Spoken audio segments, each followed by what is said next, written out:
Lebih baik tentu ya, membuat tampilannya lebih baik tentu. Cuma kan ini penting nih, masalah mengukur ekspektasi itu penting.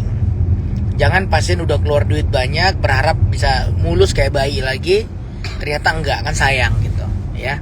So sekali lagi, kalau bopengnya ringan masih mungkin ketolong ya, teksturnya jadi lebih baik dengan beberapa treatment kombinasi ya. Ya silakan datang, makanya yang nilai nanti ya dokternya dong yang nilai ya, jangan pasien yang menilai, enggak dok bopeng saya ringan, tahu dari mana gitu.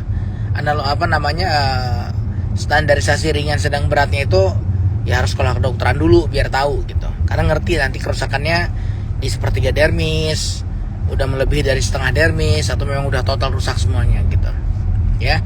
So silakan datang. Nah, ada beberapa pasien saya yang memang bopengnya lumayan seru nih satu muka ya. Itu kebetulan memang sudah ada indikasi di facelift ya, udah ada indikasi di facelift karena udah mulai turun nih. Nah kalau ini udah turun ya kan, kita angkat nih, kita side dari sini, nanti yang di facelift diangkat ke samping gitu.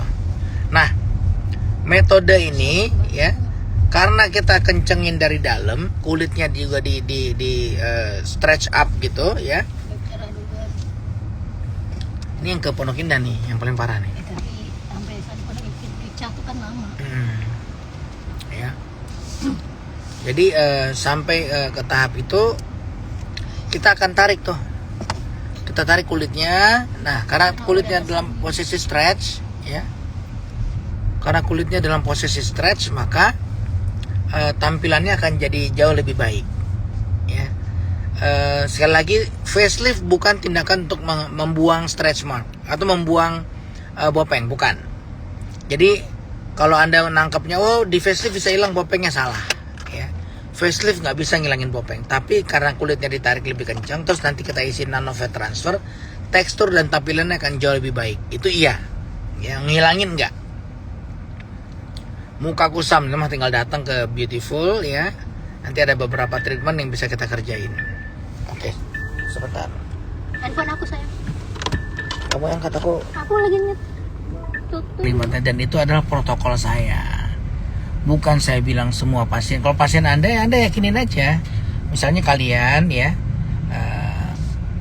punya keyakinan laser bisa ngeberesin semua masalah, ya yakinin aja pasiennya. Ya, nggak perlu nabrak-nabrakin dengan apa yang saya omongin gitu.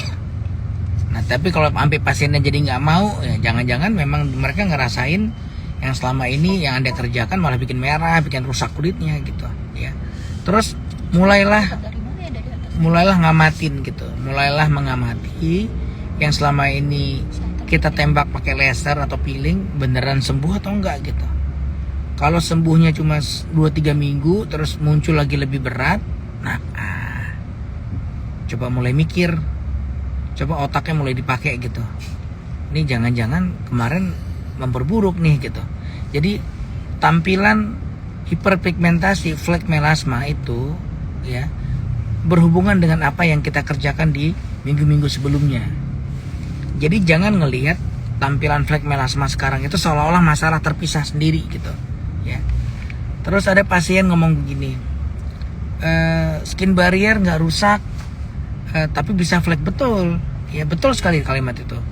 Jadi flek melasma, hiperpigmentasi di daerah wajah itu bisa timbul in general ya, bisa timbul karena dua hal. Satu, skin barrier rusak. Kalau skin barrier rusak, pasti dia jadi nggak kuat dengan exposure matahari, timbul flek melasma. Kemungkinan kedua, mungkin nggak dia timbul pada pasien dengan skin barrier yang masih sehat, mungkin. Tapi itu butuh over exposure yang berlebihan. Contohnya gini, Anda kerja sebagai pelaut, Anda kerja di petani yang memang kerjaannya petani tebu yang kerjaannya siang-siang nantang matahari gitu ya, atau nelayan gitu. Skin barrier bagus karena dia nggak pernah nipisin kulit dengan treatment apapun kan, nggak pernah treatment gitu. Tapi karena matahari dihajar terus-menerus, ya jebol juga pertahanannya. Jadi betul. Tapi kan case seperti ini jarang, kita tidak lagi membicarakan case itu. Kita lagi ngomongin case yang pasien yang over treatment. Anda treatment semuanya dihajar, laser sebulan 2-3 kali, ditambah peeling sebulan 2-3 kali, itu nggak ada ilmunya tuh. Itu silahkan liatin ke saya jurnalnya. Mana yang bilang boleh wajah itu di laser dalam sebulan 2-3 kali plus dengan peeling plus dengan krim malam. Ya, jadi nggak heran kalau muka pasien sampai rusak ya. Tidak heran kalau wajah pasien sampai ketipisan. Ya, kalau misalnya kita mengerjakan treatment seperti itu pasti rusak, dijamin 1000%. Ya. Kalau misalnya sebulan dikerjain, minggu ini di laser, minggu depan di peeling, minggu depannya lagi balik laser lagi, terus peeling lagi. Kenapa nak? Dia accused cheating. Kenapa sayang? Cheating apa? And her parents. Nggak ngerti. Tiba-tiba masuk sama. Ya, sekali lagi saya ulang ya. Apa yang dimaksud dengan over treatment? Jadi perlakuan kita kan sering kan pasien itu datang karena pengen kinclong wajahnya, ya pengen kinclong. Jadi untuk supaya kinclong artinya apa? Nggak boleh ada sel-sel kulit mati yang numpuk di atas di lapisan terluar gitu. Karena itu yang bikin kelihatan kusam, nggak bagus gitu. Tapi bedakan tampilan kusam yang tidak terawat dengan kusam karena kerusakan skin barrier. Ini beda. Nah ini dokter yang menilai ya. Nah kalau misalnya dalam keadaan normal, misalnya ya anak-anak SMA lah yang kulitnya belum pernah diapa-apain gitu, atau awal-awal Anda mulai rajin perawatan, itu pasti kan pengen kinclong tuh, ngeliat kayak di Instagram, di sosmed pengen kinclong. Akhirnya Anda datang ke klinik yang Anda percaya gitu, siapapun itu ya, Anda treatment supaya cakep. Nah biasanya lihat deh, dalam 3-6 bulan atau setahun pertama itu cakep tercapai tuh. Tidak selalu ya, tidak semuanya begini, tapi pada case yang maksud saya yang kecenderungan over treatment nih, 3-6 bulan pertama cakep tuh, kulitnya bagus gitu, keren, kulitnya bagus gitu. Nah karena ngerasa bagus Anda terusin. Nah harusnya begitu udah tercapai bagus, di situ mulai masuk ke maintenance. Jangan terlalu dihajar pakai zat aktif lagi, kan udah tercapai cakepnya, tinggal di maintain aja.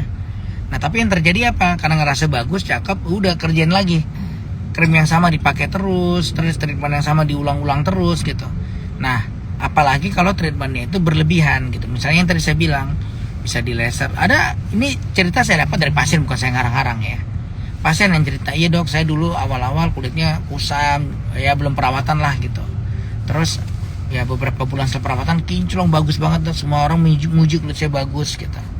Nah terus setelah setahun dia treatment, sekarang jadinya memang penuh flek mukanya. Ya, ini case yang bukan karena krem abal-abal ya. Beliau nggak ada pakai krem abal-abal. Jadi benar-benar cuma karena krem. Sebenarnya yang dipakai itu barang-barang yang benar. Krem malam biasa, terus laser peeling itu sesuatu yang oke, boleh dipakai gitu. Cuma ya berlebihan aja. Bayangin, kalau cerita pasiennya, dalam 1 bulan dia bisa terima 2 kali laser, 2 kali peeling. Artinya kan setiap minggu ada treatment. Terus dapat krim malam lagi.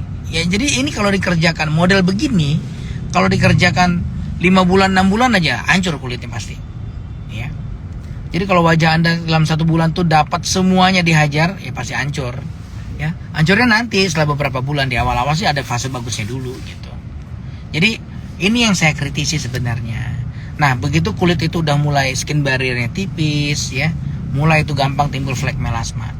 Jadi flek melasma pada case over treatment di mana skin barrier udah rusak, pada case begini jangan dulu di laser peeling. Kita lihat ya konsistensinya ya. Kalau Anda ke SPKK, itu pasti selalu dokter SPKK bilang sebelum di laser kita priming dulu ya Bu gitu. Kulitnya di priming dulu, dipersiapkan dulu kulitnya supaya bisa di laser. Priming itu apa sih patokannya? Kulit itu lembab, sehat, lembab kulitnya. Nah untuk mencapai kulit yang lembab, bukan lembab dengan cara dioles-olesin pelembab ya, beda. Targetnya itu sebenarnya adalah kulit yang lembab, kulit yang sehat beneran gitu. Jadi setelah skin barrier, kapan kulit itu lembab? Kulit hanya akan lembab kalau skin barriernya bagus. Itu udah hukum alamnya. Nggak mungkin kulit lembab kalau skin barrier berantakan, nggak mungkin. Sekali lagi bukan lembab karena dioles-olesin minyak atau pelembab dari luar, beda itu.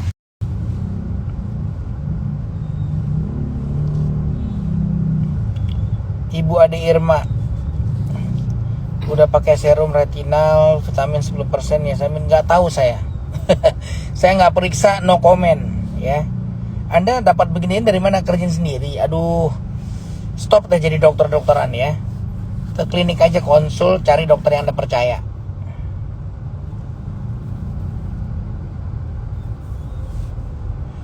Saya suka males pakai skincarean. Kalau ngerasa kulit kusam pengen segeran pasti treatment laser 3 bulan sekali. Aman nggak ya? Nggak tahu, nggak periksa. Nggak periksa gimana mau komen, tuh namanya sotoy.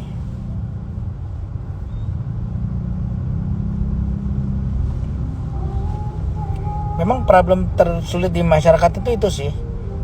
Banyak yang ngerasa berobat kulit mah berobat sendiri aja gitu. Self diagnose, ya mendiagnosa diri sendiri terus nyoba-nyoba sendiri gitu. Nah itu untung-untungan. Kalau yang pas-pas, kalau yang hancur-hancur gitu. Hati-hati ya. Oke, saya off dulu, ada yang mau saya kerjain. Nanti saya live lagi. Bye.